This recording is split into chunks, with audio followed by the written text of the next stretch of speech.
So, guys, Hey. welcome. I think we've been here before. I think we've done this a time or 10.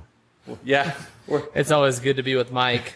this is very fun. We're calling this Studio B. We're down at the Battleborn Ducker studio. Coming from this, The Turnkey Property Solutions Studio. Is that what it There is, you Ron? go. That's the name. That's where the lease is at. Yeah.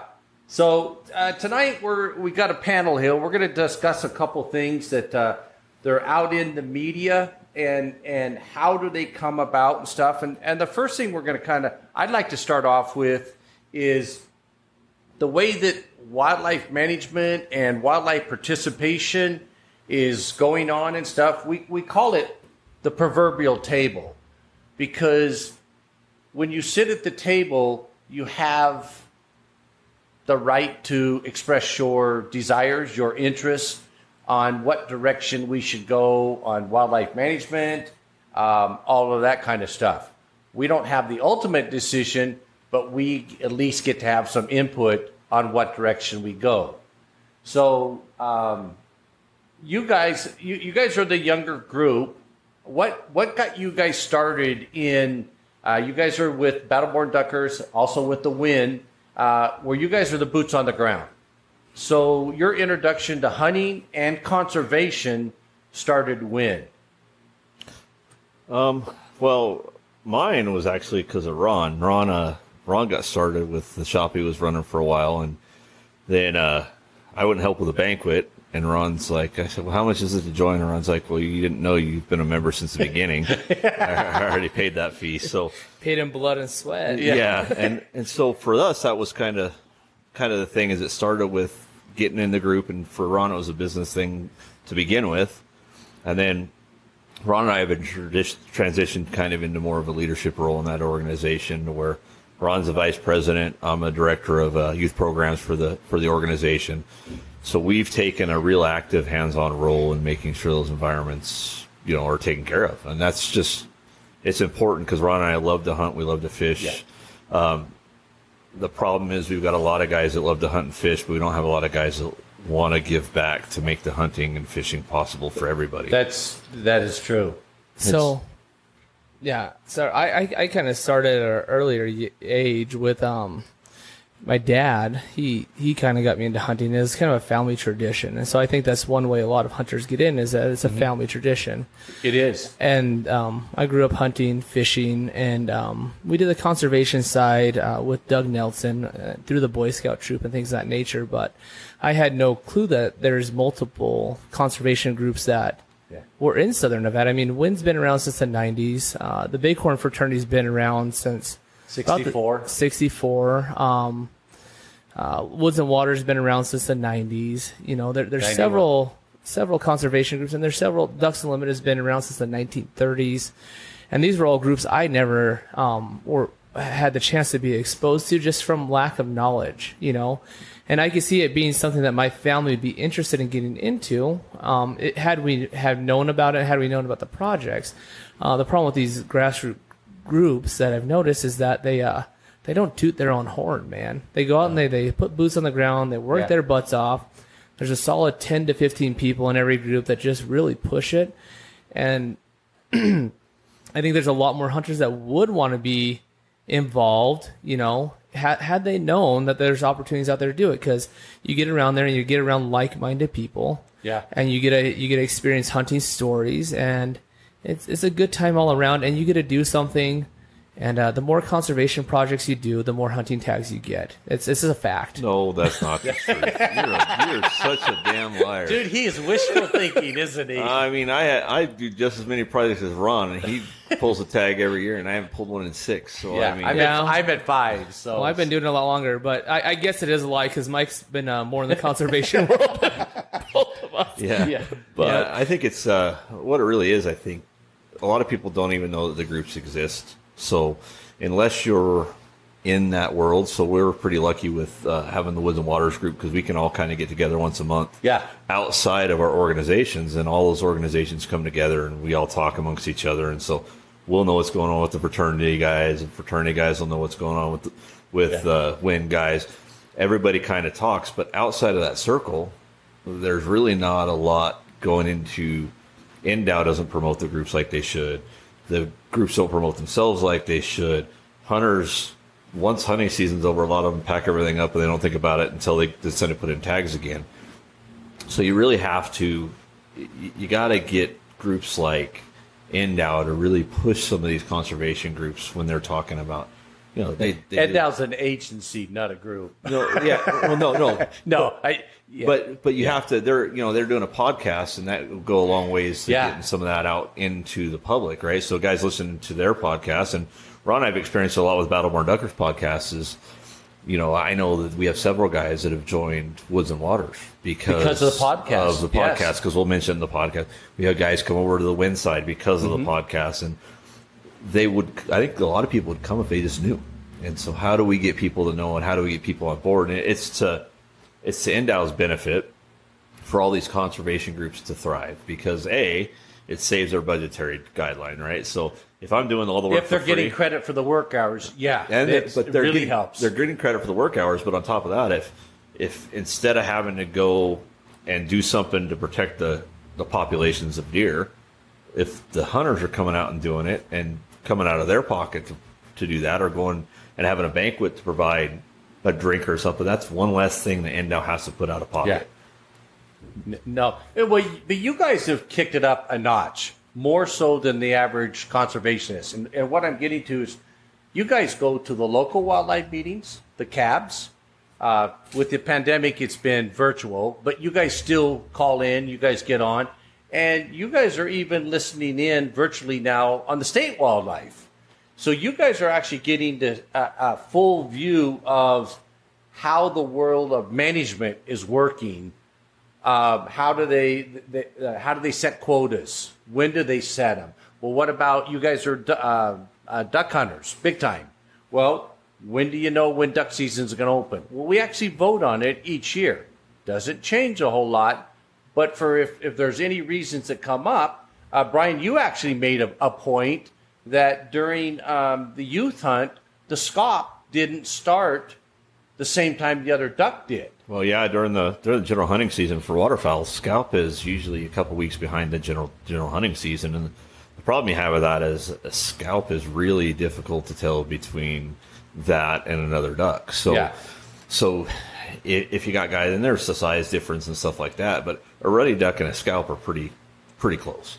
And so you're going to have new hunters come out, and just simply because of a delay of a couple weeks and them not ever seeing a scaup versus a ruddy duck, they're going to get a ticket from the game warden that could be easily avoided if you kind of adjusted those schedules. Now, the reasoning behind it is also, that's the thing, is we ask the question, right? Why? Let's come up with a why. Let's back up. In order to ask the question, you have to be sitting at the table. Exactly. And so the answer to the question is the scaup is a federally regulated species like everything else. So that scaup season is actually set by the feds. It's not set by the state. And a lot of people don't know that. And waterfowl, and that's one of the difficult parts of waterfowl, is it's very limited on what the state can do, right? We can kind of massage it a little bit, but there's a determined number of days that we're allowed to hunt. Period. Absolutely, yes. And the federal government mandates it. You've got this window to hunt, and you can only hunt this many days in that window. So you'll see places like Arkansas and places like that to do a split. So they'll hunt part of the season, and they'll split for 2 or 3 weeks, and then they'll hunt another bit. The only reason that is that people think, oh, yeah, it's to give the ducks the rest or whatever. No, it's to actually get the best hunting in. You can only have X amount of hunting days. It's no different than vacation time. When do you want to spend? You got X amount of weeks per year. How do you want to spend that? Do you want to take one vacation that gives you 4 weeks, or do you want to take 4 vacations that give you a week each? Yeah, exactly. And the point of all this is you actually get a say of, as a sportsman, when you think the season should start. They'll give you it can't start any earlier than this, and it can't end any later than that. Where do you guys in our region of the state want to start it? When do you want to stop it? The point is, you're sitting at the table, being involved, and exercising your voice and your right, which is actually a privilege at this point, of what you would like to see the game managers, what direction to take. Yeah, and that makes it an easy thing. And the other thing is when you start going to these meetings, and sitting in, it's a little different doing it virtually, right? Yeah, so it is. You're kind of a little disconnected. If I go to a meeting and in person and they see the same face in the seats, Yeah. obviously there's going to be something there. And after the fact, and you see somebody later on, there's some weight behind what you're saying because they're saying, okay, we've seen this guy so much. Ron and I have been pretty vocal in some of these meetings. So I'm sure, you, man, you're the one that yells at people. So I'm sure, I know being in the politics field, I know my name's going to come up and that's part of it, but getting your voice out there. And when it's a positive voice and part of the, I have a pet peeve is guys come in and we go to these meetings and all you do is scream, right? Well, screaming is not going to get you anywhere. And you start calling all the commissioners jerks and idiots and morons and whatever, however you feel about it, it's not going to get you what you need. So you got to go in there with a well-formulated argument. If you want something to change, why do you want it to change? How are you going to change it? What's it going to affect? Are we looking at the big picture? And so a lot of times what we'll see is sportsmen get really excited about their particular niche, right? So yeah. We saw a big one with the coyote calling contest, right? So that was a huge one. I'm not a guy that does coyote calling. It's not my thing. But I spoke in support of keeping the coyote calling contest because they serve a great purpose. Yes, they do. Some of the guys got on there and it was just, it gets into a name calling thing. And even to the point of one of the commissioners started calling people basically the bad uncle at the family picnic. Yeah. You know, and no, it was the crazy uncle. Yeah. I commented, it was the crazy uncle that is at the dinner table that needs to sit down and shut up. Yeah, and I think that struck a vein with and that's if that's Listen, one thing. I just keep telling him to sit down and shut up. Ryan's like, stop yelling about the beans at the table, Ryan. and that's one thing that's kind of funny is Ron and I will do a lot of things. But sitting down and shutting up's not one of them. Yeah. Not a strong suit. Yeah, that's something I noticed about these commission meetings. I wasn't, like I said, I was a big hunting family, but I didn't know about commission meetings. I didn't know about cab meetings. And the cab and commission meetings are just highly educational. You see people post online questions, and you're like, they discussed this for 3 hours at the cab meeting. You know, and they went back and forth. And you get to hear everybody's opinions, anti, pro, maybe not all aligned with yours, maybe aligned with yours, and you get to hear this diversity of opinions, and then you get to give your own.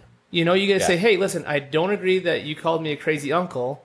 I feel like me having a voice is very legitimate, and you call me crazy is ridiculous. And you get to say that at the cab meeting, you know, and then you get to say, what about this, what about this, what about this, and you get to ask people questions. And if you really want to have change in Nevada, it's at the cab meetings. Then the cab meetings, kind of. At the commission meetings is where the big changes happen. Yeah. So you could go to the cab and talk there, and then you could go to the commission and talk there. And then you could listen to a bunch of very educated people on certain topics and understand where they're coming from. Like, you were talking to me recently about the hunt quotas and people asking Calcamoy why there weren't more deer tags. And you're like, they don't have anything to do with this. Yeah.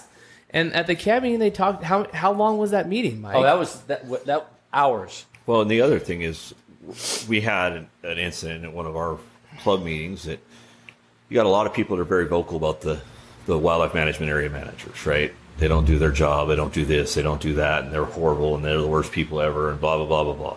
You'll see it all the time. You go on the right forums, and that's all you see.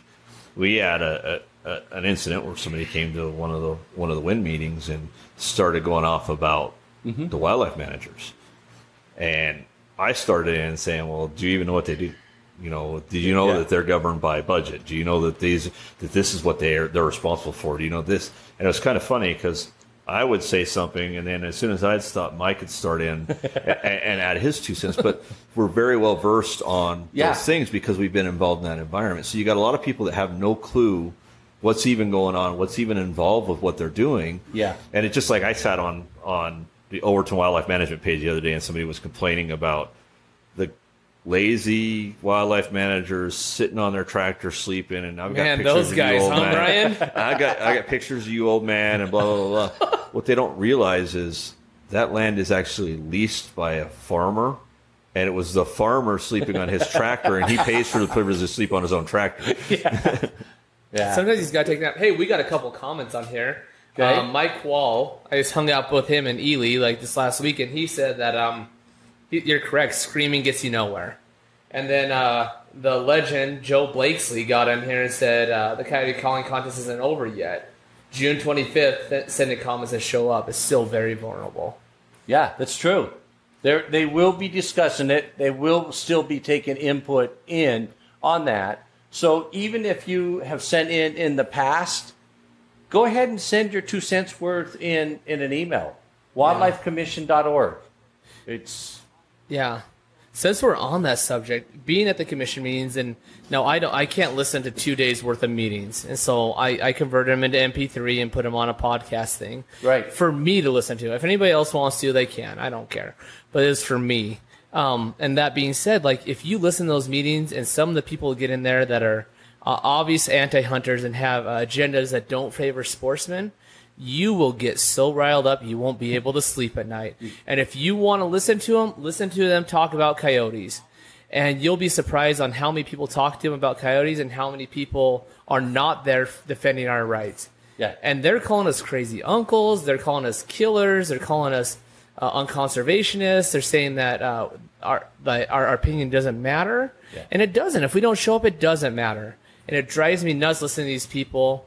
And I got so angry that I tried to talk, and I sound like a bumbling idiot. You and Brian, your blood already got boiling. You and Brian sounded very, very nice on it. I was like, "Oh, you guys stupid, coyote killing good," and they're like, "Oh, okay." It's crazy uncles at the table. Well, it was funny because Ron had called me. He's like, "Hey," because they took a break, so these meetings go pretty long. And yeah, so they took a break, 10 hours in the middle of the comment section. They took a little bit of a break, so Ron called me. He's like, "Hey, I'm up pretty soon," and he goes, "This is what I'm going to say," and I'm like, that sounds great.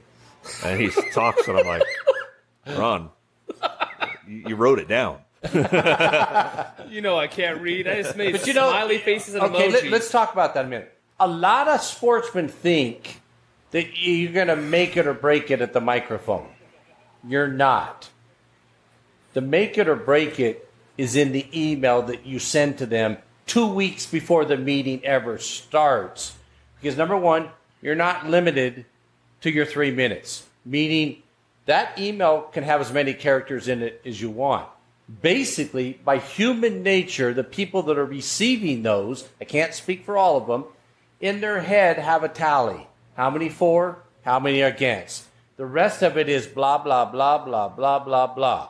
There's 100 million different reasons why. But I get the point that this person wants this person wants that. So just sending an email in that's 6 sentences long, not a form, but an email in, dude, it goes miles. I'll give you a good example of sitting at the table. You guys you reminded me when you're talking out there at Overton. I had a guest on here, Kenson Lee, whose nickname is AKA Mr. Turkey.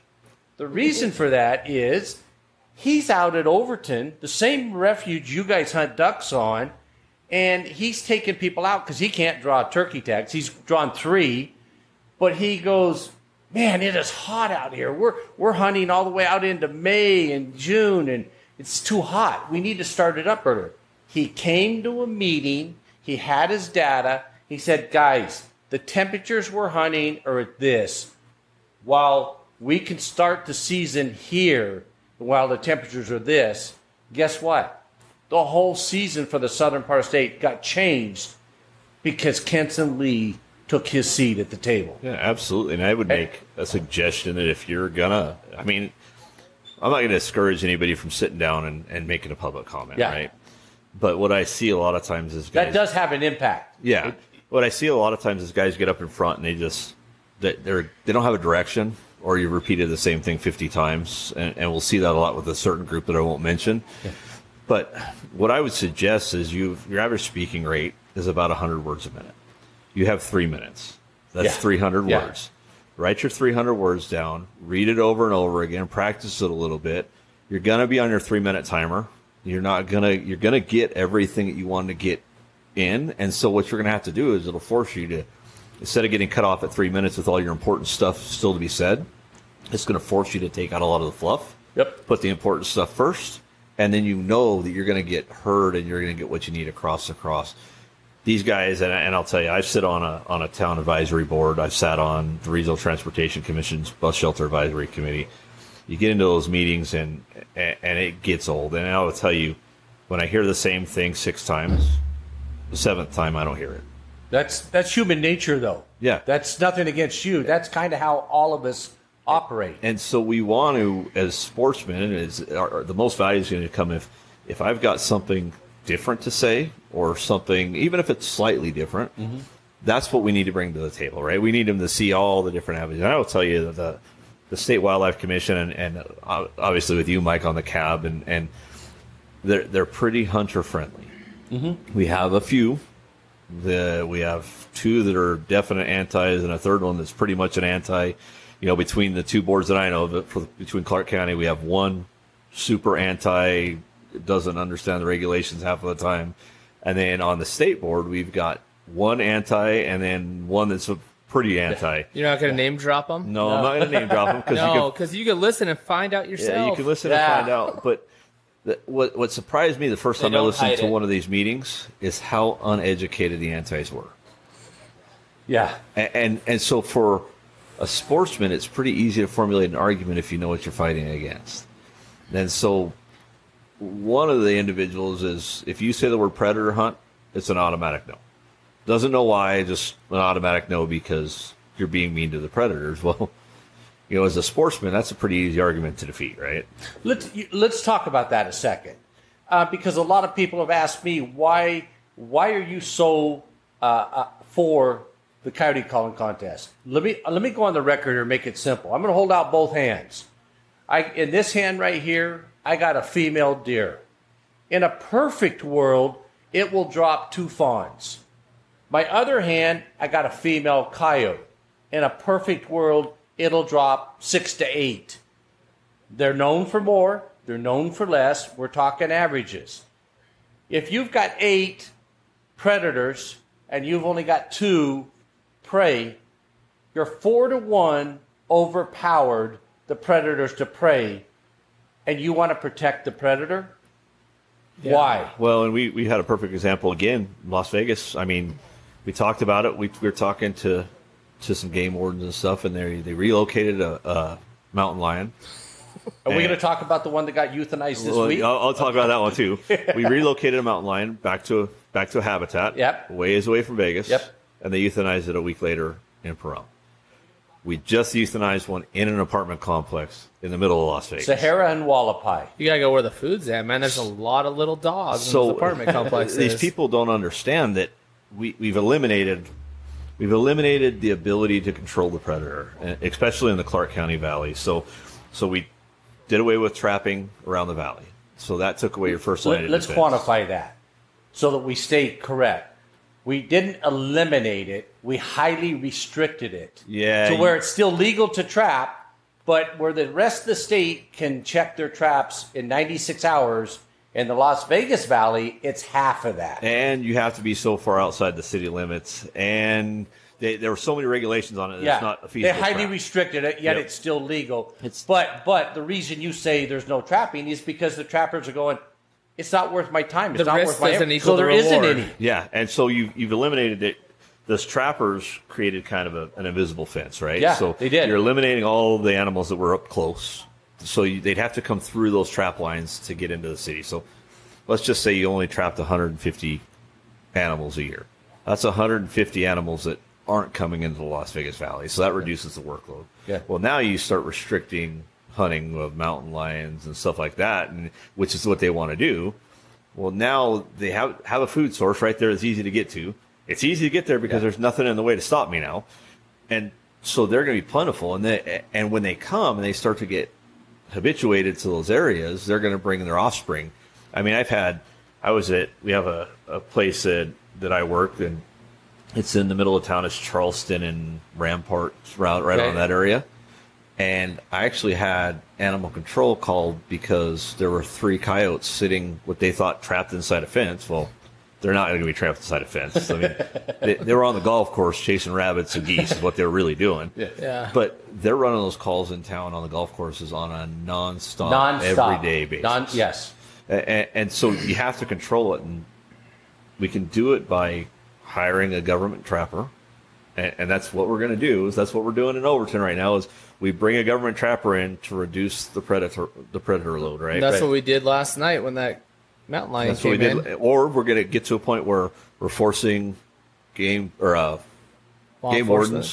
to come out and euthanize an animal, versus letting a sportsman go out and take care of it to where we don't have a problem to start with. And pay for the opportunity to do that. And pay a tax on the ammunition, and a tax on the firearm, and a tax on everything else they use, and a $15 tag to be able to just have a lion tag. Yeah, and if you listen to that $29. $29, yeah, there we go. Tag. Yeah. If you listen to the commission meeting, though, like there's two different sides of that. A lot of certain people think that predator control doesn't matter, which I think is total bogus. But you get to hear their points.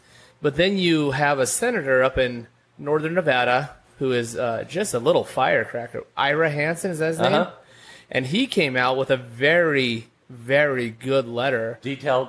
About what did he start back with? Back in the 1970s? His first letter was back in the 1800s. But then he brought it. He did a chronological, and I'll fast forward. He kind of started back in the 70s. Yeah. When the draw started. The draw went statewide in 77.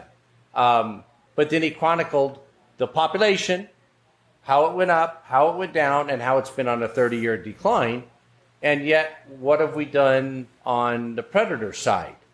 But he tied in studies with predator control and showed the benefits of it. Well, that's what a lot of these people in Endow are just looking the other way from, not Endow, just in general, are looking the other way. Oh, because it's an eyesore. Like, oh, we don't want to do predator control because that's not popular.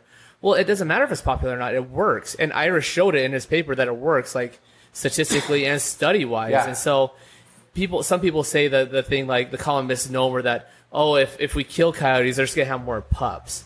Well, I don't know if that's true or false or whatnot, but it shows that predator control has a positive effect on the deer population. It does. And if we have that data, why are we not using it? Well, and that's a good thing about guys like Ira Hansen. Ira is a huge history buff. I mean, that's the one thing he's known for in legislature is that boy knows his history, right?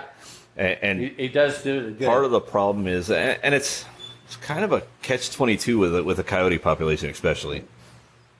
You want the studies to see what the impacts of the population are, right? But at the same point, to get those studies, you got to pull money away from somewhere else that we really need to study. So we need mule deer studies. We need to know where the migration of the mule deer are, how we increase that population, how we make a more viable herd. So do I take $500,000 away from mule deer project to put it on a coyote project as an unregulated species? That's a good question, but a lot of the listeners probably don't know, but the majority of the money for predator control comes from big game hunters on their tag application, the $3 predator fee. Okay, you know the numbers on that this year, Mike? So we're just under 394,000 applications. I think it's 393,857 if my memory serves correct.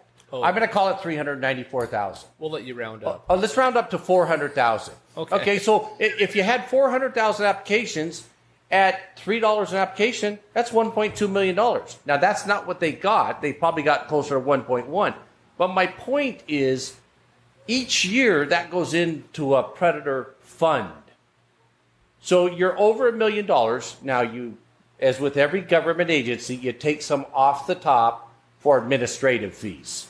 80%. No, it's not bad, but I don't know. I'm going to estimate we're probably going to have $900,000 for next year to use that. Mm-hmm. There was a bill, AB 78, I believe it was, 4 years ago, I think, that mandated Endow, you must spend 80% of your money on lethal control, because they weren't doing that. Now, that means they've got to use it for predator control.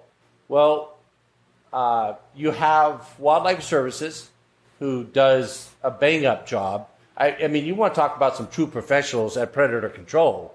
That's all those guys do. They know the habits. They know the quirks. They know, So yes, They're worth every dime we pay them. Yes. Yeah. It may be a high dollar, but if you don't spend that and you don't use that, let's hypothesize.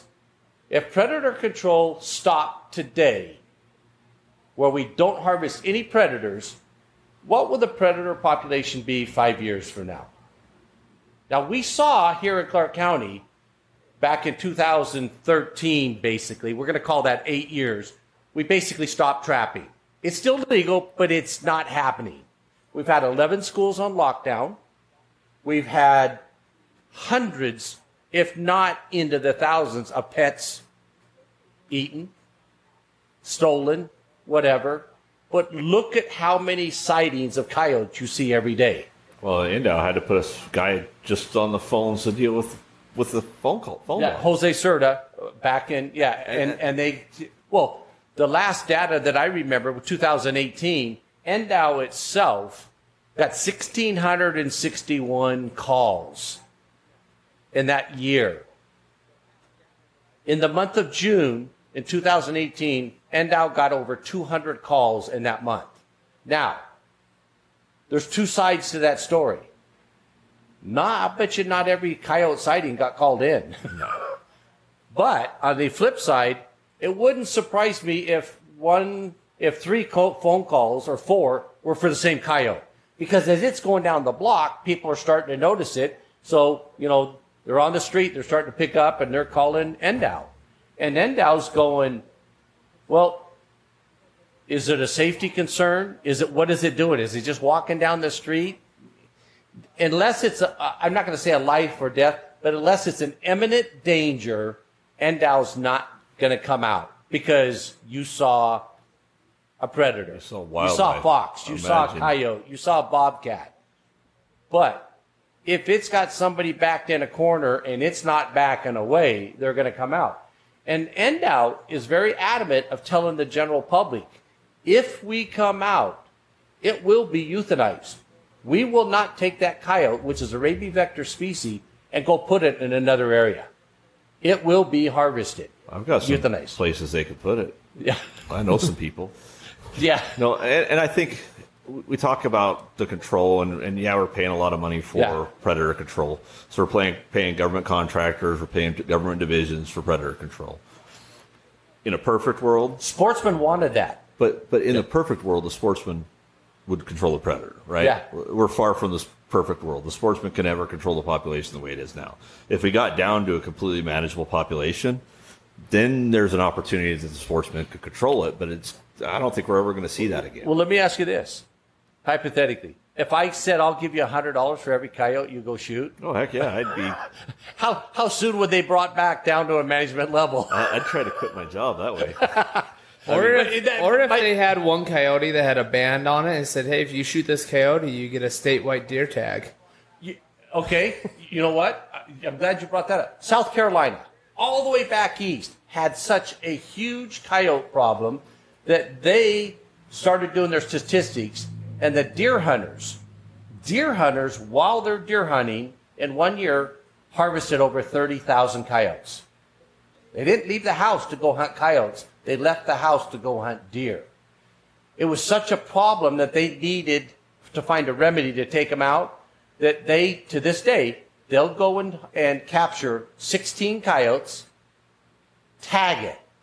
If you harvest at any time, if you harvest a coyote that has that tag, you get a lifetime hunting license in that state. See, and the problem we have in Nevada is people are afraid to do it because they don't like the optics, right? Oh, it's not popular, Brian? It's not popular, unfortunately, and it should be popular. I mean, my personal opinion, and I love horses just like the next guy. Yeah. But we have a wild horse population in the state of Nevada. No, you got to tell how much you like horses. You grew up on a ranch running cows. My family has a cattle ranch, and so, but I have an innate love for horses. Me too. The wild horse population in Nevada is destroying the big game population in the state of Nevada. We're competing for the same forage. Yeah. And they remind me of those ugly dogs you see down in Mexico. They are one of the only species that we're not allowed to control. It's a federally protected. So we can't control that, and we have a big problem with maverick cattle that are destroying big game habitat. and we can't touch the maverick cattle. So at some point, the state of Nevada has got to step back and do the right thing. And it's not the popular thing because horses are beautiful. It's kind of like the wolf. Yeah. The wolf is a beautiful animal. Don't get me wrong. It's the state of Nevada's representatives in Washington, D.C. that have to take action. Exactly. Our state already tried to take action. There was a bill this year. Our representative in Washington helped kill that bill. Well, it's got to the point where even the Indian tribes that, they tried to do a hunt. I think it was the Navajos that tried to do a horse hunt. And the backlash was so bad that they ended up canceling it. I mean, we're paying people. We're not paying people, I guess. The bison population was a little bit out of control. So in now the Grand Canyon? The Grand Canyon, they put out a bison hunt. But the problem is they didn't let the hunters go in to hunt the bison to control. Now it's at a critical stage. They have to control and not have a choice. So now they put all these specific rules on. You have to have this specific size rifle. You have to have this. You have to have that. You have to come with us, and we got to be there and hold your hand. If they would just give a limited number of tags, the hunters would take care of it themselves. Same issue with the Grand Tetons on the mountain goats. Yeah.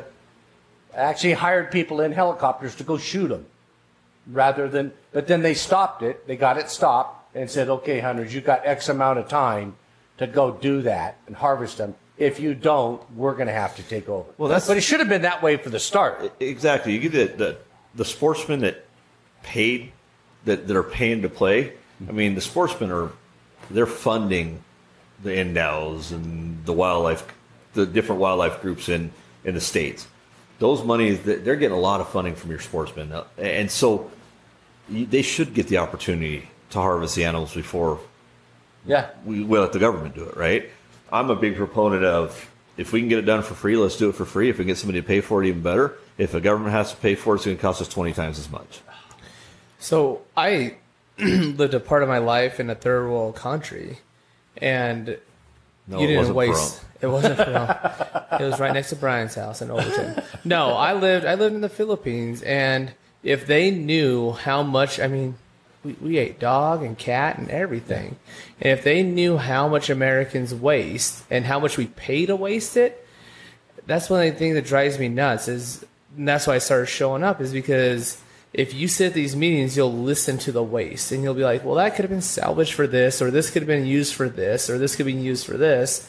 And hunters would pay to use these items. Instead, we're like, no, because it's unpopular, we're just going to go ahead and waste it. Well, that's a difficult Why part. are we wasting so much? Like, if all these third world, the country I lived in, the Philippines, they would have took you outside and beat your butt if they knew what you're doing. Well, and the sad part is, if I trap an animal, if I shoot a deer, if I catch a fish, and I just throw it and let it waste on the ground, I'm getting a ticket. You're cited for that. I'm going to lose my hunting privileges. What did the game warden said? What are the pieces you have to take off the elk?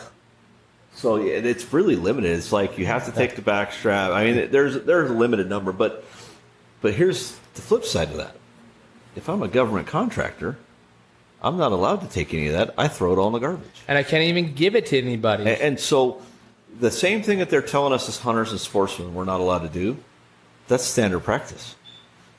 That's like some of those politicians that don't wear masks and go to restaurants and eat when the rest of us can't do that. Yeah, exactly. Yeah. Well, they're better than us, Mike. I don't know if you understand that. I know. We got a comment here. Dave Stillwater. In fact, he's got a couple comments. Dave Stillwater goes, there's still lots of wild horses at the base of Potosi, and there's wild cows 30 miles from Vegas. There's wild cows everywhere. Hey, do you around think Vegas, anybody would pay to go take care of those cows?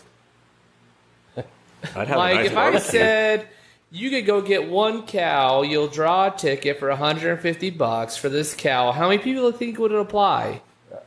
A few. 30. How many people play for big game tags? Almost 394,000 this year. I bet you'd be right in those numbers for wild cows. Well, I think the more meat goes up, the more you'll be able to write that ticket too. Dude, is it not going up fast or it's what? ridiculous, and it's like I said, it's sad because we're wasting a resource.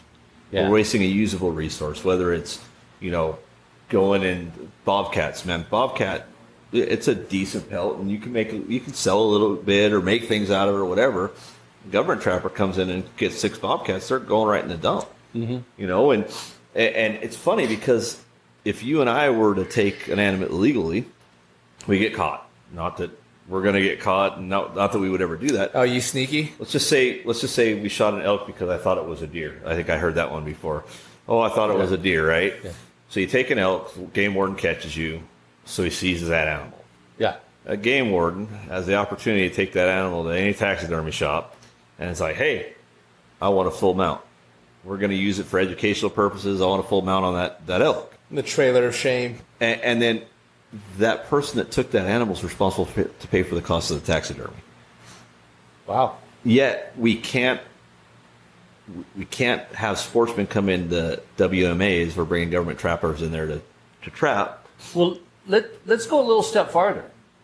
If a game warden here in Las Vegas, to say Sunset Park, if a game warden goes over and cites you at Sunset Park, fishing without a license, whatever, do you know that majority of that money goes to the school district? Yeah, it doesn't go back in to Endow's fund. No, and you know, but us as sportsmen are paying for that game warden to be out there. Well, you know the trick. Laws are meant to be. They're meant to correct an action rather than to create a profit. And I think that's their goal in that law. Well, and the funny thing is, if you think about it, it's easy to get out of a fishing without a license thing. If you're like Ron, he doesn't catch anything anyway, so he's not really fishing. Let's catch a bunch of words from Brian when I'm reeling them in. But I guess the crux of this is the proverbial table. Yeah. It does pay to have a seat there. And if you're not sitting there, that is the same as saying, I don't care what happens. I will give my seat up to somebody else. And they may not speak on my behalf of what I would like, but yet, because you gave that seat up now, you have no say in the matter. Well, and it's such a powerful tool that, unfortunately, the antis are using it against us, right? So if you go back to the county commission and their decision to tell everybody what they should do with a coda calling contest, right? Yeah. If you look at that, the antis pushed that agenda. Mm-hmm. And they made it a point to make sure that it didn't get to the public. So they could have their 30 people in there and say that it's a bad thing, and then there's only one or two people that even knew that it was going to go on.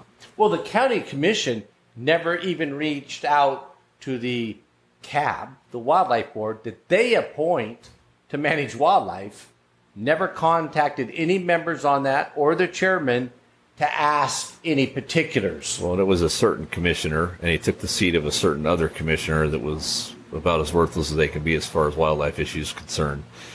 Let's talk about, you're right, let's talk about the guy that you started to talk about earlier that isn't sure what to say when he gets up to the mic, and you were making fun of Ron. In my years of doing this, I think if somebody isn't sure, doesn't like the public speak, but if they just get up and go, that last comment, they don't speak for me. Well, and that's so that might be as simple as you would have to do it. So we had an issue with one of the CAB members, right? And they kind of stepped over their bounds and did some things that they're legally not allowed to do in front of the county commission. And so I went to the CAB meeting, and the closing comments. That was the first thing that I opened my closing comment with is, number one, this person's supposed to represent the public. They don't represent me. Yeah. That's number one. Number two, what they did was illegal, and it needs to be forwarded on to the DA's office. And so you don't have to be an eloquent speaker. We're all not. You don't. I will tell you that when Ron and I first sat in front of the microphone, this was a joke for us, and we never thought it would stick, because that's I didn't even put shoes on. Neither of us are. Yeah. Barely had a shirt on, in fact, I think. So, but I will tell you, the more you get up, the more you do it, the more comfortable it becomes. Yeah. And the easier it is the next time. And then if you get up 2 or 3 times, you have something good to say, you have something intelligent, and then people start coming up to you and getting you involved with the wildlife groups, giving you opportunities to get up in front of other public forums, it gets easier. It's the old saying, success breeds success. And we have a lot of success. And if you guys can lead like that, we have a lot of success as sportsmen. We're a huge group. Mm-hmm. We're an enormous group. We're an army. We are one of the largest standing armies in the world. If you put all the hunters together in the United States, we're one of the largest standing armies in the world. Now, you've got a lot of guys that are going to have your back just because you're a sportsman. Yeah. Now, if you go up and say, "Hey, I'm a sportsman and I don't think you should be able to hunt," well, then you're gonna have an issue, right? You're not gonna make very many friends. But I will tell you that Sportsman's World and a lot of these wildlife conservation groups and wildlife management organizations, I'll call them, because like the fraternity is more of a management organization to me. WIN's more of a management organization. We're going in and we're solving problems and creating habitats. So a lot of those groups, those guys are going to be very good about helping you learn things. And the more knowledge you can gain, the better it is for everybody.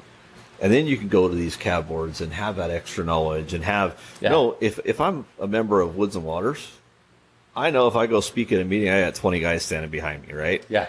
Because they have a vested interest with you. And I will tell you, we've had the conversation on Woods and Waters before. We'll sit around after the meetings. I've had guys come up and tell me that I don't have a public voice, but I'm glad there's somebody like you that does, because my voice isn't there. That's a good point, because part of the topics that I wanted to discuss is sources of info to learn from.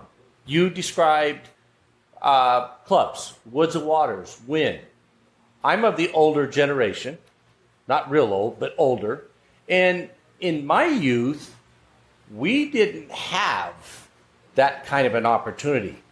But what we did have to learn some of that stuff is we had the outdoor life, the field and stream, the sports of field. I can't tell you, even though I was a Boy Scout, but the refresher that there would be an article on, hey, these are some of the critical knots you might want to know. The bowline, the square knots and stuff.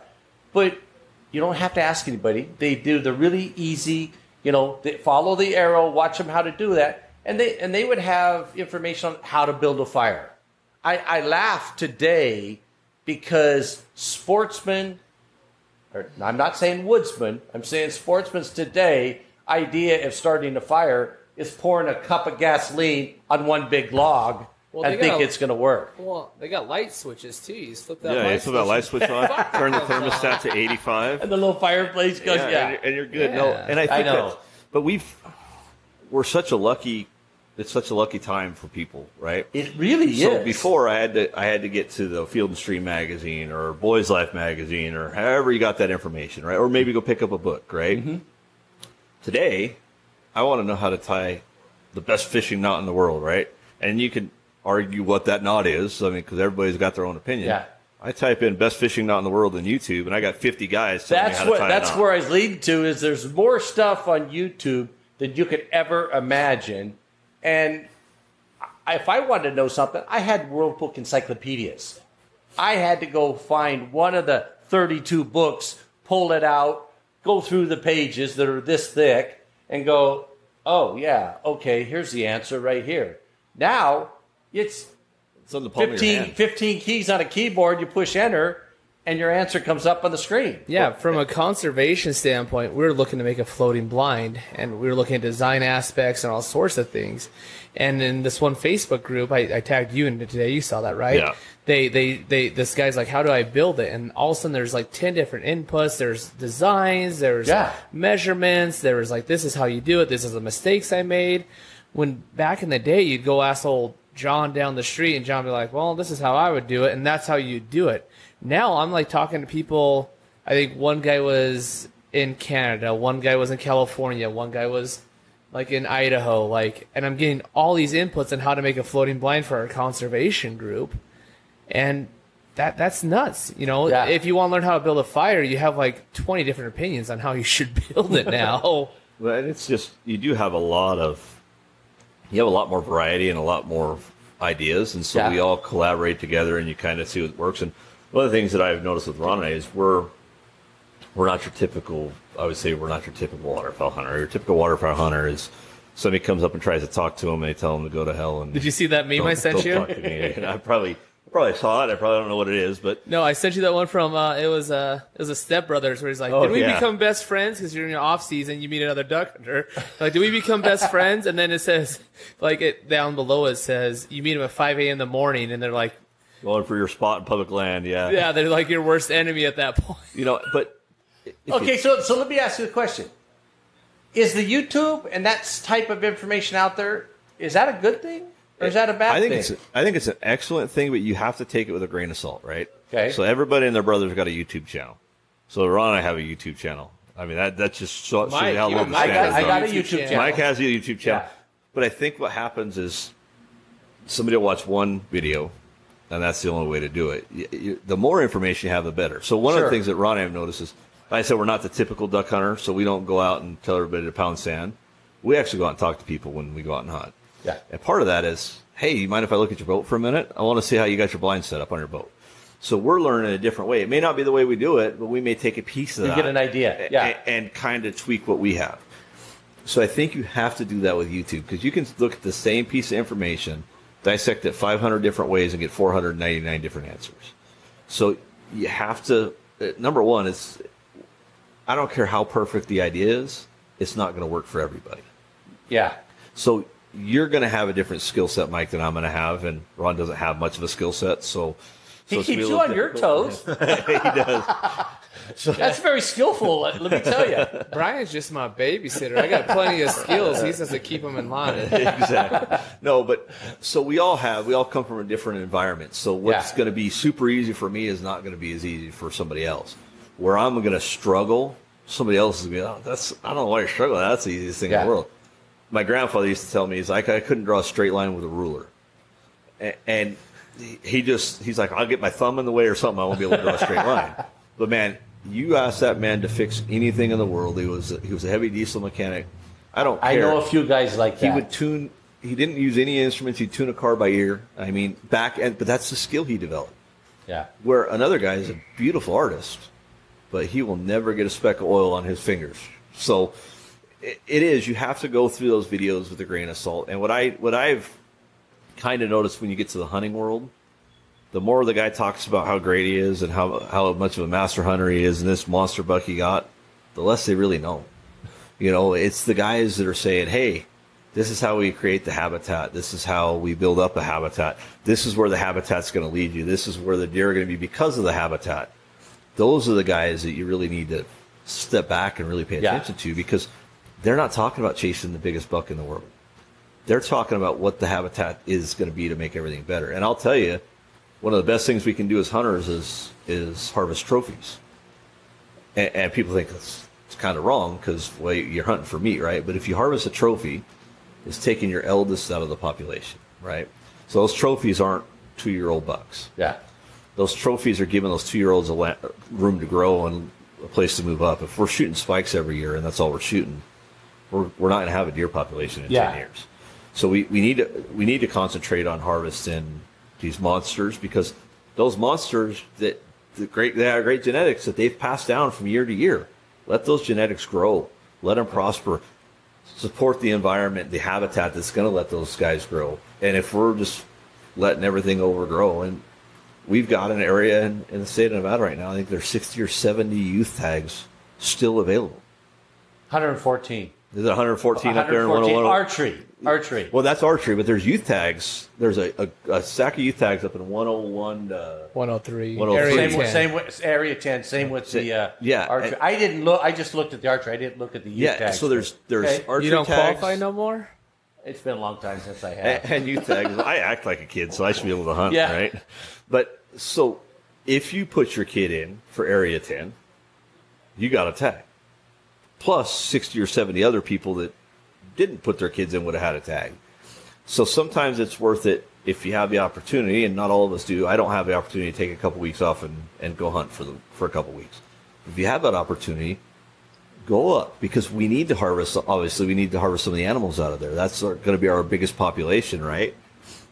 Well, let's talk about Area 10. I have a question before we jump off this subject. I had one of my fellow hunters, this brand new into hunting, he called me up the other day, and he said, how can I learn to become a better hunter?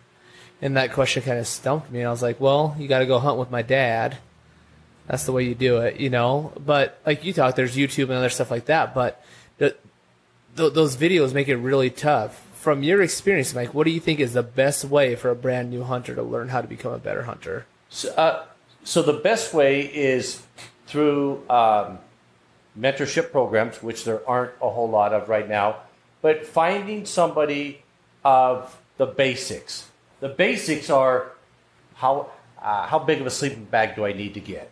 Do I need to get the 50 below? Can I be okay at the 20 degree? It's starting with the equipment, picking out. I got down here, how do you go about choosing your first rifle? What caliber do you get? Yeah. 50. There was stories about these back in the sports of field that that kind of talked about that.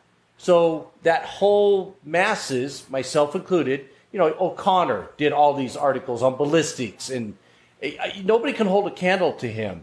But not to get away from your question, but that's where a lot of the kids, myself included, learned the basics.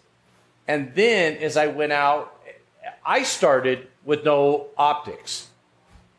Okay? That's how old I am, because who could afford a scope? Did you have bullets, or was it just powder and ball? I had He bullets, threw not a rocks. whole lot, yeah. No.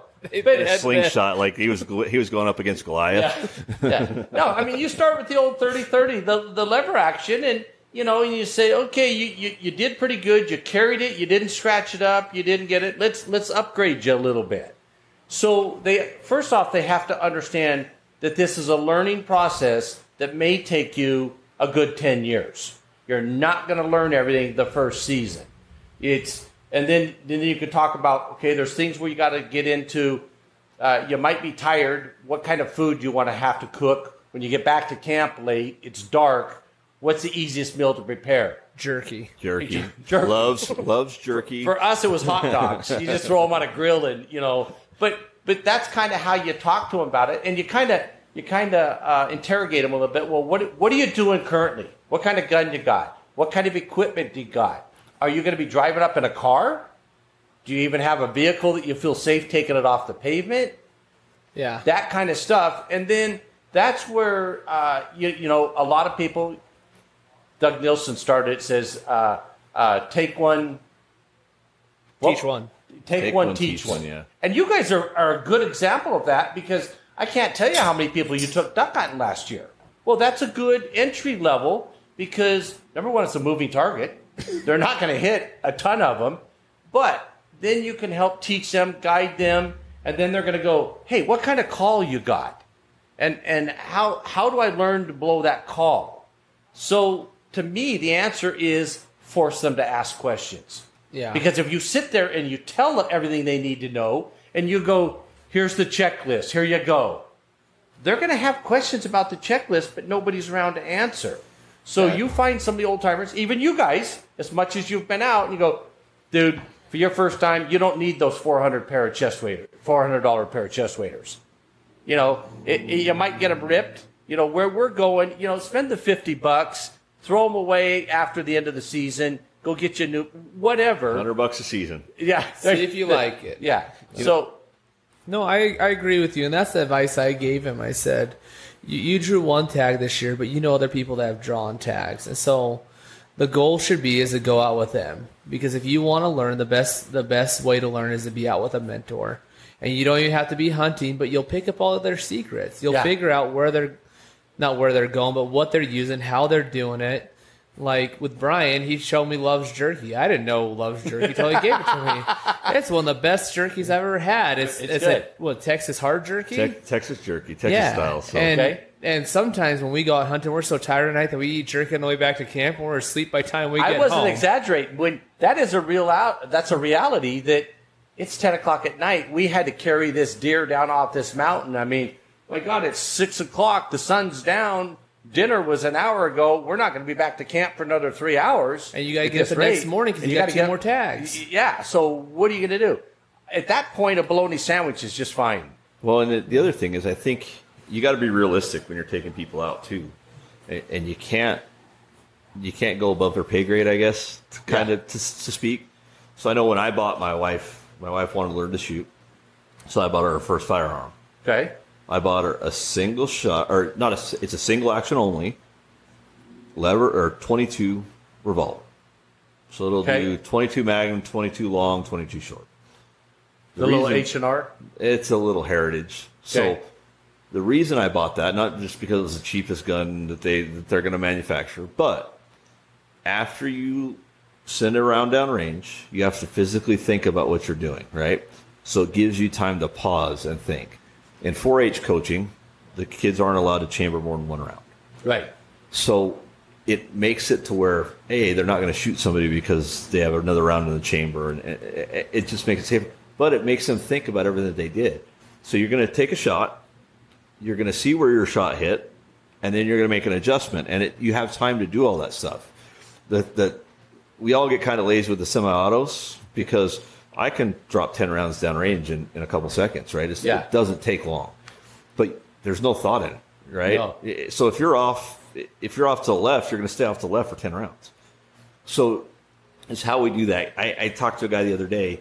He takes kids out quite a bit, and kids that he doesn't know, he starts them out with a single shot break action 410.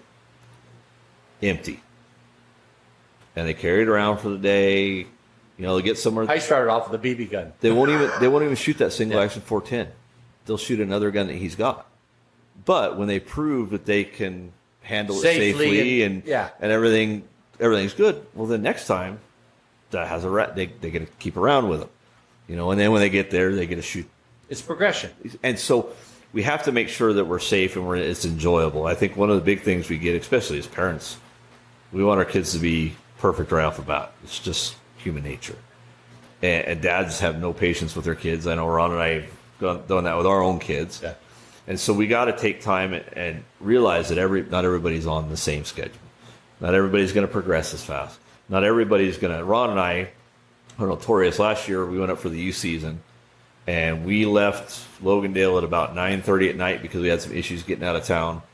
Got up there about 4:30 in the morning. Shooting light was at 5:15. We dropped a trailer and we were up hunting. We hunted until 10:30. By the time we got fuel and everything else that we needed to do, it was 10:30 or 11 o'clock at night by the time we got back to camp.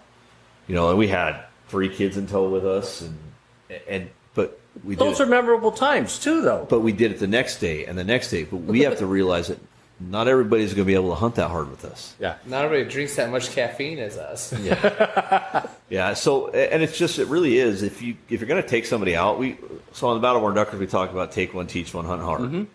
So we got the hunt hard down. We got that part down pretty dang good. Yeah, you guys have done phenomenal at that. And we take one and teach one, but we have to understand that when you're taking it, make sure it's an enjoyable experience where they want to come back. Yeah, so it's too many times you get the old. Oh, you shot your first animal. Now you got to eat the heart, and we're gonna smear blood all over you. Or if you miss, we're gonna do this and that. Well, certain people, it's fine with certain people. 90% of people might be okay with that, but there's going to be that 10% you could never do it again. Yeah, and you can set boundaries. You can say, "Hey, listen, if you're tuckered out, let me know. I'll drop you back off." Or if you're done, let me know. Or you don't have to go as hard as me. Yeah. Most people can't. Brian kind of like sleeps all the time. Wife shopping at Costco. Yeah. Honey, just leave me right here in this aisle. I'll meet you when you come back. It's great. Yeah. Exactly. We'll go up. We learned those lessons early in life. Yeah. We'll go up and fish for the day. Ron will drive home. I'll sleep home. Yeah. Yeah, that's true. Let's. I got another one here that I want to talk about. When we talk about our culture today versus what it used to be back in the say 50 years ago, say in the 70s. Since I can remember, opening day of deer season in Utah, the schools are always closed. Statewide. And they still are to this day.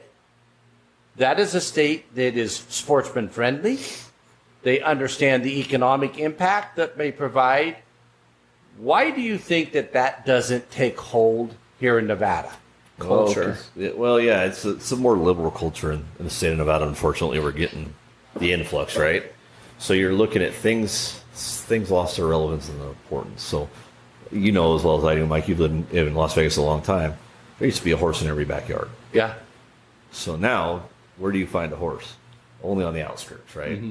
There's a couple little neighborhoods where the deer are. Still are the old passing. So you go off of Bonanza and you're going to have horses in people's backyards because they're still legal. But I think you have such a liberal influx come into Nevada, and you can't grow a hunting culture, unfortunately, from a city. So our biggest voting blocks are in 2 places, Reno and Las Vegas. Right. Las Vegas, Clark County being far more population anywhere in the state. However, the biggest landmass in the state is your Winnemuccas, your Elys, your Elkos. I will tell you, if you took hunting away from Ely, it'd devastate that town. Oh, Lincoln County, Panaca, Pioche, yes, Taliant, So they're very dependent on hunting still. And if you go into those areas, there's still going to be nobody at school during opening day of the hunt. It's just there. It's still a thing. But the Clark County School District, you're going to be penalized if you miss that school. It's different. It's just like out in Wappa Valley, out where Ron and I are at, during the fair week. They send a thing home to all the parents saying, tell us if your kid's going to come to school this week. Because really? They ask you that? 90% of the kids aren't going to be there because it's fair week. And we still have, they know kids are going to go hunting. They know that they're going to take a week at the beginning of the year and they're going to be hunting. So I understand why they closed the school and stuff, but I'm just looking at the differences. And yet, when you look at the economic impact that hunters have in the state of Nevada, how do we get any respect for that? We don't. And that's because we've done it quietly, partly, and especially lately. Back in the day, everybody hunted. Everybody knew everybody. The Golden hunted. Nugget would hold a big buck contest. Yeah, and I mean. But now it's become a social taboo. So it's kind of like back in the 50s, everybody smoked cigarettes, right? You don't see the kids smoking cigarettes because it's been drilled in their heads that smoking's a bad thing. Firearms are a bad thing.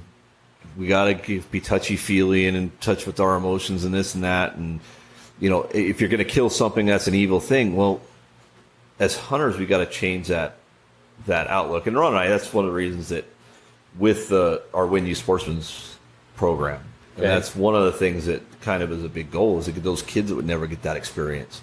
They'd never be able to go out hunting on their own.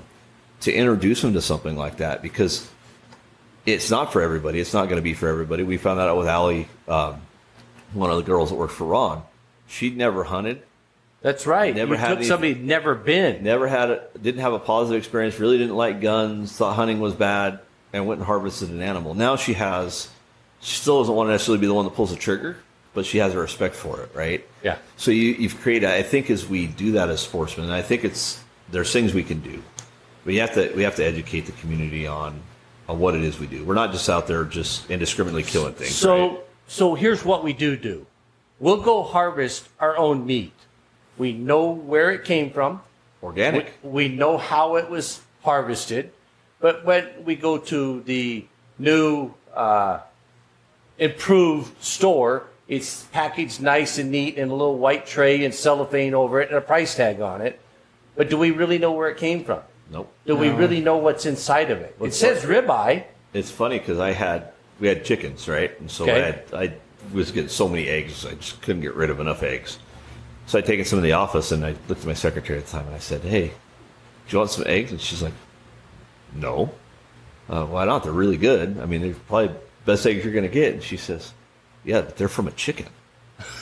And I'm like, where do you think eggs come from? And the answer was the grocery store. I have a brother-in-law that my mom had a garden.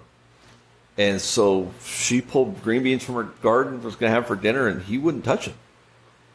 And have we gone that far and my mom's away? Like, those are green beans. He goes, no, they're not. And she goes, yes, they are. And he's like, no, green beans come from a can.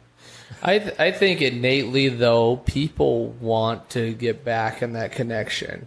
I think there's been a big push with it with the Hollywood, with Steve Rennell, and things hold on, let me finish. Steve Rennell and other things of that nature that have brought more people into the hunting world. And I have talked to people that are interested in that. Yeah. And I think that the more we push the organic side of things, the more we push the being able to eat stuff off your table, the more people will start to enjoy that concept. And there is that state out there that says if you enjoy wildlife, think a hunter. Right, Mike? Is that the one? Colorado has a program called Hug a Hunter. Yeah, Hug a Hunter. Very successful. And I think when we're doing these wildlife viewing areas and we're doing these conservation projects, maybe that's a motto that needs to be under every sign that says, you enjoy seeing elk, hug a hunter. Well, the problem I see, though, is you got the Steve Rennells and stuff out there, but the problem is the average population is not watching Steve Rennell. It's the hunter that's watching Steve Rennell. Yeah. And so you're re-educating the same people, but at the same point, you've got all the vegetarian Hollywood stars talking about how evil it is. And they're the ones that are vocal to the general population, right? And so we've got to do a better job as sportsmen of getting out in the general population. And Steve Rennell's, I mean, he's a good resource, but there's a lot of people that aren't going to watch the show just because it's called Meat Eater, right? Yeah. Where you've got Rydell is a perfect example, right? And Rydell's coming on this show where he's the host of Field to Grill, and phenomenal. And he talks about cooking anything and everything, including, I don't know how the hell he does it, but eating coot. Coyote. He's going to try coyote this year. But so that's a valuable resource because he's taking it from the culinary standpoint, right? Yeah. And so bear and mountain lion. Those things are those things are an outreach. When we get into we need to get hunters into the schools and talking about what hunting's about. Hunting's not about. I guess I kind of speaking just for myself, but it's not about going out and killing an animal. Yeah. So it's about feeding my family. It's about being outdoors. It's about getting closer to nature and being self-sufficient. So here's a good point. You just said it. It's not about killing. Do you guys know that this year, this last hunting season, statewide success rate for deer was 35%? So 35 of 100 people were successful. Does that mean the other 65 had a miserable time? No. It's a family experience, like you talked about, that they still look forward to go on out there. No, it's more than a family experience because you don't have to be family to enjoy it. It's true. You know, if I go out with Mike or if I go out with Brian, me and Brian hang out a lot. We should be sick and tired of each other. We really should. We should hate each other. I do. We're probably out close to 60 days a year together. Okay. Hunting and fishing with woods and water and duck hunting, you know. But and we have different people we bring in. I hunted with a guy last year that was an agnostic liberal. Okay. And then I hunted with another guy that this totally different viewpoints than me. But at the end of the day, a hunter's a hunter. And you have this primal connection when you're going out hunting. Even if you're not successful, you're happy at the end of the day. And a lot of people are looking for that void in their life. You know, like, how can I be happy? And there's so many antidepressants going around. And I think sometimes you just got to put down that TV remote and just get out there. It's a whole different experience spending one night out under the stars. Well, we had a pretty good conversation with Rydell about PTSD. You guys did. That was a very good show you did. There's something about the primalness of A, being outdoors, and B, harvesting your own meat, right?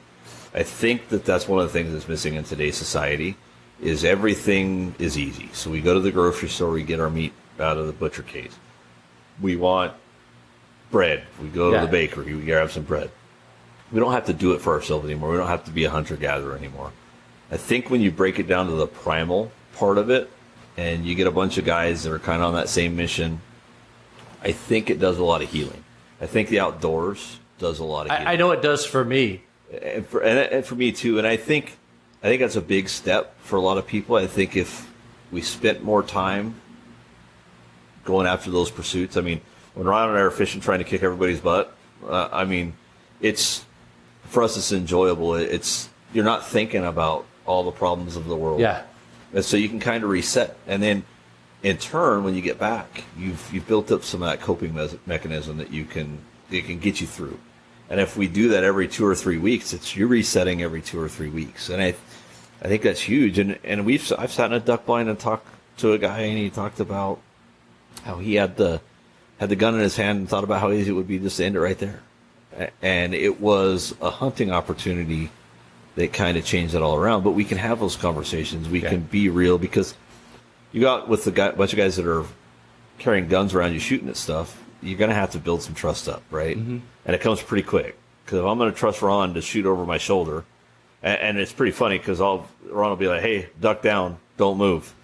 But we've spent that time, and you guys sound like Army buddies. but you built that level of trust up with them. And so, you do. You know, I'd trust Ron. My kids can go with Ron and do anything because I have that level of trust. My wife even lets my dog go with Brian. So Yeah, it's because she saw how Ron was around the dog. So She's like, Brian needs to go. Let's end the show with one of these.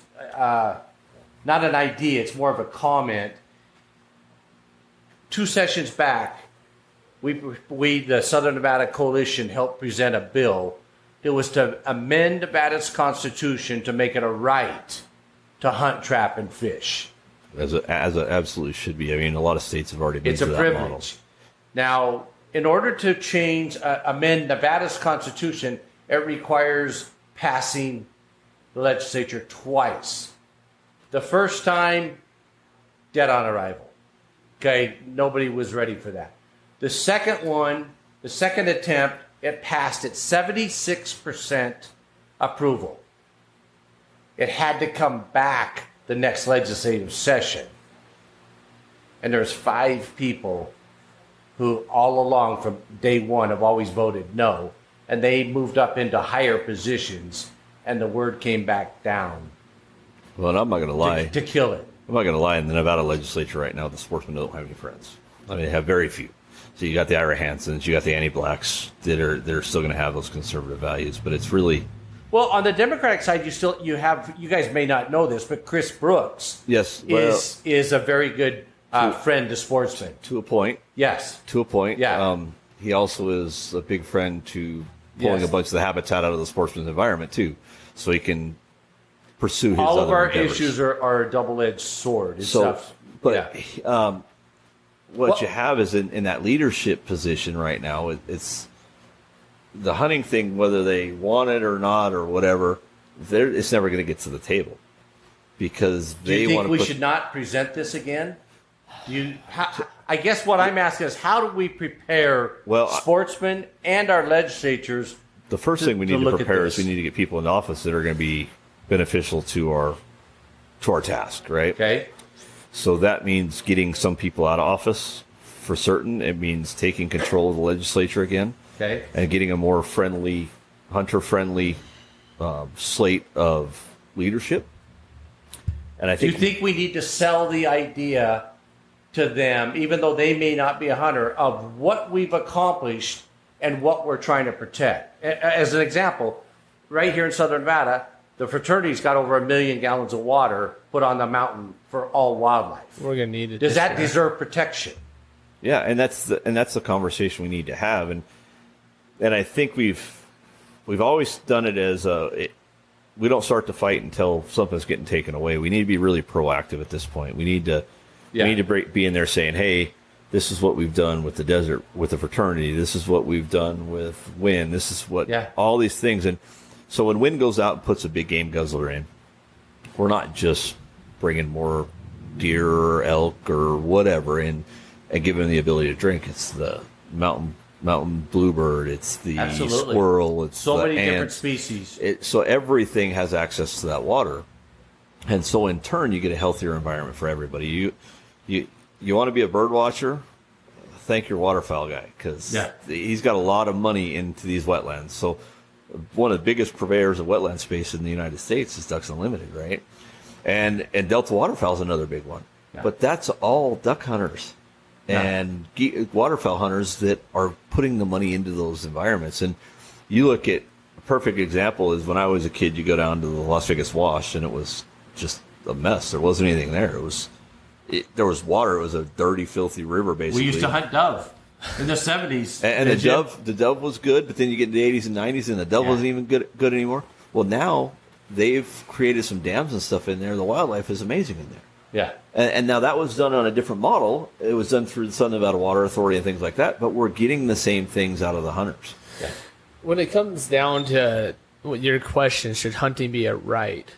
And I think the answer is yes. But if you want that right, you have to show up. You got to be at the table. You have to be at the table, and you have to show up. And you have this select group of people. You have the Mike Reeses. You have the Jason Maces. He runs the DU chapter. Mm-hmm. You have the Jalindos that run the Bighorn fraternity. And I think the fear is if we didn't have those certain people, we'd lose our rights. And there's only a certain amount of people.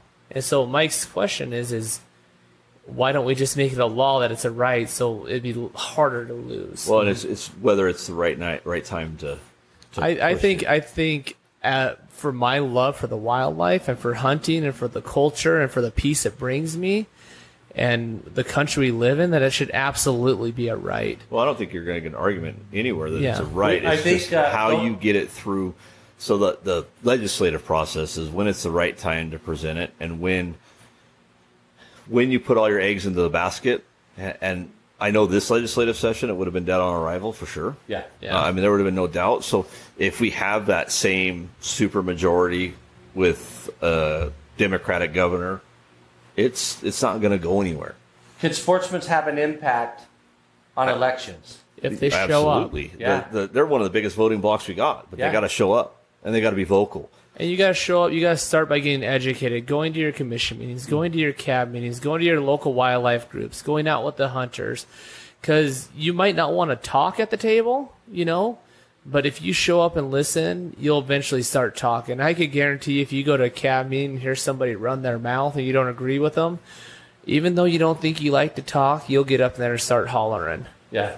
And it gets, I mean, there's a lot to those meetings that people don't realize. There's a lot of things said that, Ron and I will text back and forth when we're listening to the meetings, and we're like, did she really just say that?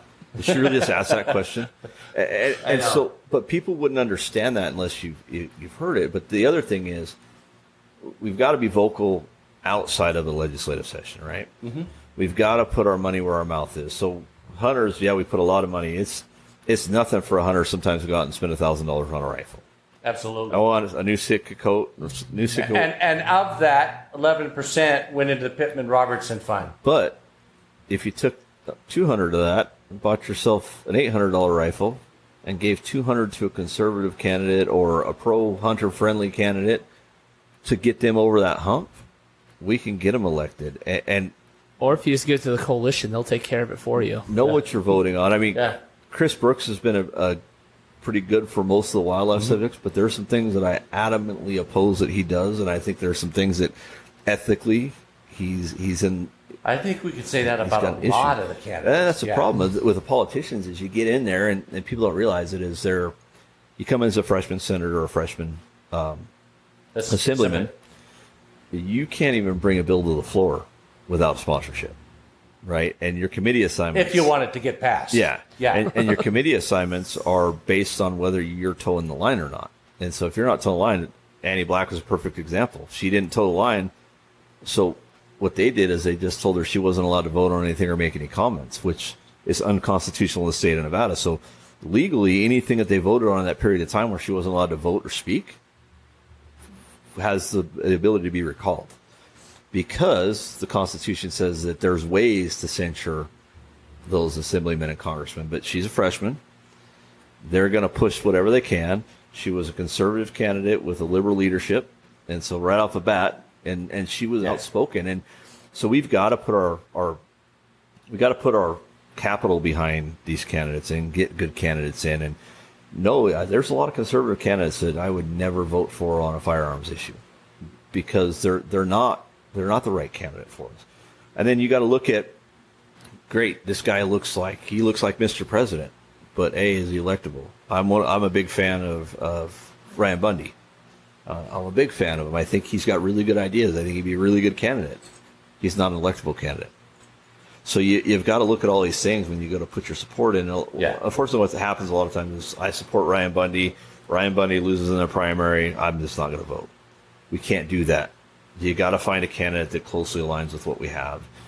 Where do you go to find these if you're not paying attention? So there's a big resource that nobody looks at. So you can look at candidates' websites, number one. Mm-hmm. There's a ton of Facebook pages, meet and greets. If there's a meet and greets and ask questions. Mm-hmm. I mean, absolutely. You could always tell them again, too while you're there. You're stepping to the table. Yep. And the other thing is, if it's a seated candidate that's had some track record, there's a ton of websites where you can go look at voting history. There's different groups will rate them here and there. I know I'm not a big fan of the NRA, not because of what the mission is supposed to be. It's just the way things have been handled lately.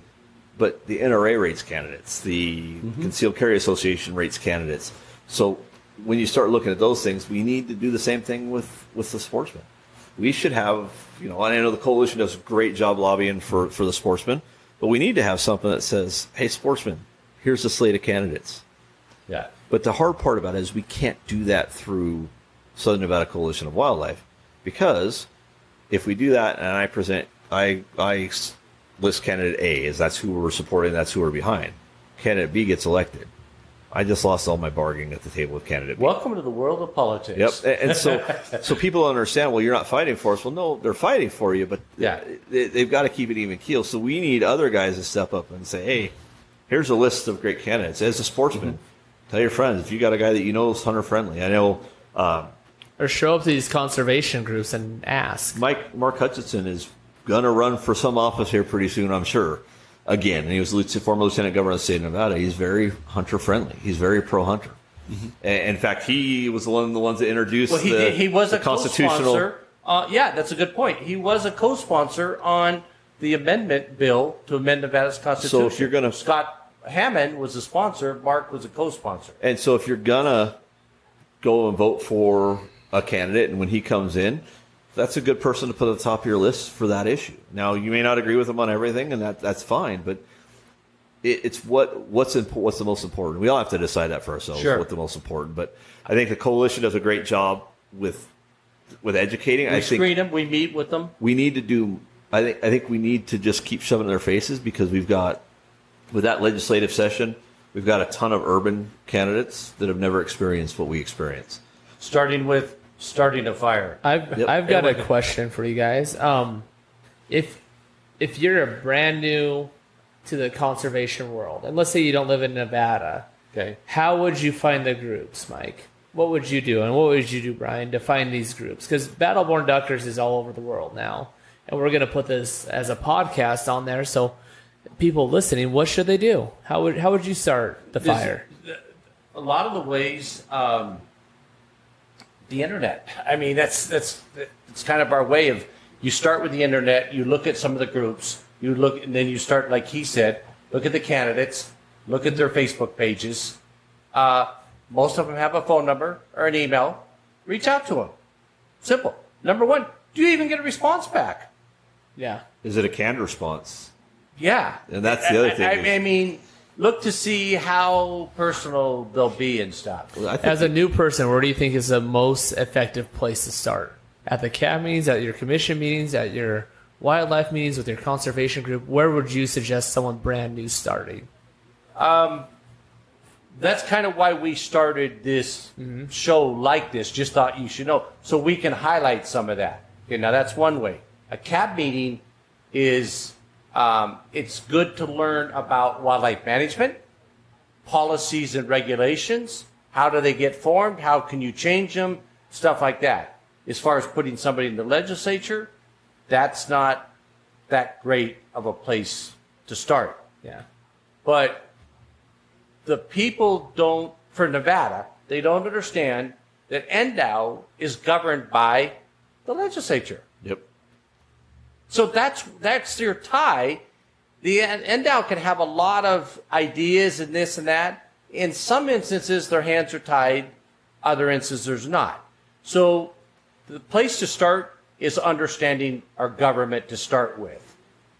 We talk about it's in statute. What does statute mean? We've basically got two types. You've got NRS, which is Nevada Revised Statute. That's gospel. You got NAC, which is Nevada Administrative Code.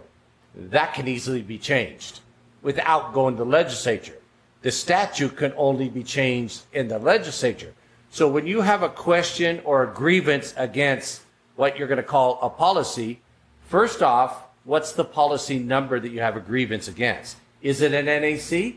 If it's an NAC, you can go straight to NDOW and call them up and go, hey, why this or why not that or whatever. They can't immediately change it because of your phone call, but what they can do is says, here's the system we use. We have to put that on the agenda. We got to air it out at public comment. Again, the proverbial table is there. That's where you have to be the day that that's going to be heard. And the way you know that is by you looking at the pages to say, when's the next meeting, where's it located, what time. By law, they have to announce all of this 3 working days in advance, working days of the CAB meeting. Most of the state wildlife meetings are 2 weeks. The reason for that is so the cabs can look and see what's been agendized for the state so they can help formulate their agenda for the local, because they want to give the sportsmen at the local level the opportunity to comment on something that's been commented on or voted on at the state. So that's a shortcut version. So if you want to show up, you could just show up. You don't need an invite in Nevada or anywhere. No, and it's public forum. They have to take public comment. They have to have an opening comment, a closing comment, and comment on items. And open meeting law. Yeah, it's open meeting law. But I think even more to the point is, so you move to a new place, right? Let's just say I moved to Winnemucca. Okay. Just out of the blue. As a sportsman, and I want to learn anything about the hunting groups, the conservation groups in the area. Well, the best resource you have, especially in the smaller towns, find your gun shop, find your hunting shop, hardware stores. Yeah. Go talk to the old timers. And we have in Logandale, we have a hardware store that's got a gun counter in it, right? So there's a lot of things that get shared around that gun counter. You're going to talk about political candidates. You're going to talk about those things. It's almost like going to a barber shop. So you have to be ingrained in your community, and so find out where that sportsman community is. In a lot of smaller towns, especially in Nevada or ranching and farming towns, a lot of times it's going to be at the feed store, right? Yeah. So you go to the feed store and you're going to learn that stuff, or sometimes at the local bar. I don't know what Panaca's like, but a lot of those places, there's a lot of hunting stories and stuff that are going around the local bars. So you just got to find those groups. And then when you can find out groups that are supporting the conservation causes, go to a meeting. See if it's a group you fit with, because those are going to have the heartbeat of where the legislature is. They're going to know the candidates that are going to be the best. They're going to have the resources like we have with you, Mike, that, I'm not a good stats guy. I can do a lot of things, but you have stats. I'm just a data guy. I'm driven by data. And you'll pull the stats right off the top of your head, so we can have a conversation. I can bring up, this is what we're thinking. Well, here's the stats on that, right? And so you got to have things like that. You got to have guys like that, and then you got to listen. So if you're going to move to another state because you didn't like your state and it was going to garbage, don't bring your garbage to their state. Right? If you leave that state because you didn't like what was happening, don't bring what was happening to your new place. Hey, Brian, thanks so much for that. You're absolutely correct. Do you think these conservation groups would want somebody else in their group? So these conservation groups need somebody else in their group, and I'll tell you. The only thing that looks more starved than a horse in Nevada is a conservation group. Well, and the sad part is, so with Win, I'll just give you Win as an example because that's Ron and I's deal, and with Win, technically it's $20 a year for a membership, I think, Ron. Yeah, 20 for a membership, 40 for a family, 250 for a lifetime. But if you show up and help out, then we'll just make you a member, you know. And then it's getting through that group. We all do a banquet, and it's great. We get people to come to the banquet and spend money. Those are actually fun. And we try to have a really good time at them, but we need guys that show up and be boots on the ground and help get the projects done. I can't tell you how many times it's been Ron and I and our kids. We're starting to get more and more people that just being out there, and the podcast has been a great thing for us because we're getting more people that hear it. People are seeing that you're doing something. Yes, and that's the thing is you've got to lead by example. If you want your club to grow, you got to be out there. You got to be the face of that club growing. I remember going to a Woods and Water meeting and basically saying my club didn't do anything, and we were a bunch of miserable bastards, and we needed to go away. And then a couple months later, going back, and that same person was talking about how much he's seen the club grow with just what Ron and I were doing for work there. So he tried to convert Brian over to his club. Yeah. He said, "You should leave that." Well, and the sad part is, my wife wants me to convert over to that club. So she's like, "You should do that. You'd have fun," because she saw him running a helicopter, right? Yeah, building the guzzler. And so, don't throw them under the bus. So they're great things. So, but these clubs, you can do some of the coolest things. I mean, you'd be amazed. The Desert Big Horn Fraternity brings you up they'll bring you up in the middle of the mountains on a helicopter, drop you off, and you build a guzzler out in the middle of the desert. I will tell you, the Win Group has drinkers in an area where they're some of the biggest bucks you're going to find in southern Nevada, and they're trophy bucks. They're not on an X map either. And we're going to know where they are, and you're not, because you're not showing up. There you go. If we're going to tell you a duck hole, it's probably going to be when we're out shooting the crap doing a project. But I learned people, for those conservation groups, they need people. Show up and ask when they're having their meetings and show up. They need you. Yeah. I learned at an early age, real early, decisions are made by those who show up. If you don't show up, you might even get appointed for a job you probably didn't want. Well, and Ron and I's motto is... Yeah, they might take away coyote hunting if you don't show Ron up. and I's thing is show up or shut up. Pretty simple. It is. We got a lot of people want to run their mouths, but we don't have a lot of people want to show up and do anything about it. It's made with a lot of those. I know we're getting close to the end of this, but there's a conservation group that needs some help. They haven't sold the tables out at their banquet yet. So if you're not doing anything, not this Saturday, but the next Saturday, what June date is that? 12th. June 12th. Samstown. Ducks Unlimited is doing a banquet at Samstown. It's a really good time, and they've got a lot of tables left. So if you guys have a little extra money and you want to come have a good time, maybe win a gun, have a good dinner, please show up to that group. I've gone to that one numerous times. Yeah. That is a fun one. Well, I don't think that there's, to be honest with you, Mike, I don't think there's many that aren't a good time. Whether it's the Win one's great. Fraternity of the Desert Bighorn is a great one. Yeah. Woods and Waters does theirs. Yeah. There's a great one. The Meadow Valley out in Caliente does a really good one. Oh, that's phenomenal. That's my favorite. But it's different because it's a smaller group. It's a different environment. So each one of them They hold it inside of a fire station. Yeah. How much down home can you get? I don't know how they fit that many people in there. It's single file. It is packed to the rafters. You're not allowed to eat before you get there. Yeah, that's the deal. But no, and that's the thing is you've got all these and Win. I mean, I'll tell you, our Win banquet, we give away a lot of guns, and we have a good time. And the fraternity, it's an open bar when you go to the fraternity one, you know. And so there's all these things that you can do, and everybody and their brother's got a banquet, and we're not using this money to buy shirts for ourselves and pat ourselves on the back. This money is going right back into projects. I mean, we're spending a lot of money this year just on habitat projects to do those. And we run out of money.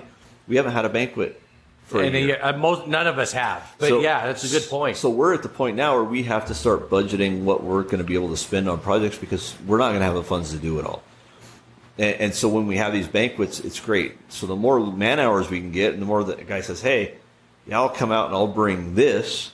Or I've got a business that's going to say, we had a business the other day come up and say, oh, you need this fence fixed around one of your drinkers? Tell me where it's at. Yeah. It's taken care of. So those are great things for those. But you don't get those by sitting on the sideline. You got to be active. You got to be vocal. One of the things I see with the wildlife groups, and we're just as bad about it with anybody else, Ron and I can't take it. We don't take pictures. But people need to see you doing it, see you in action. Once they see you in action, they're willing to go and help. People don't want to be part of a group that does nothing. Right. They want to be part of a group that takes actions and make things happen. So you got to make things happen. And as sportsmen, we have to make things happen. We're part of one of the biggest power groups in the world. We got to take the action to keep what we have. You know, but if you're part of those conservation groups and you show up to a group that's doing nothing, you could be the catalyst to re-energize that group. Yeah. Don't give up on it because it's not doing anything. Just get in there and get your hands dirty. Yeah. Find out how to make it happen. And unfortunately, you're going to end up running the club probably by the time you're done. But find out what they need. Sometimes Ron and I talk about it all the time. We can't take pictures. We just don't have the time for it. Get somebody to come take the pictures for you. So we've talked about it too and say, hey, I don't need you to do anything but to come take a picture. Yeah. We have one guy in our club that he can't do the physical labor. He comes and sits in his truck and cheers everybody on. I mean, but that guy that cheers everybody on, he is getting the same money from Endow credit that anybody else is getting. So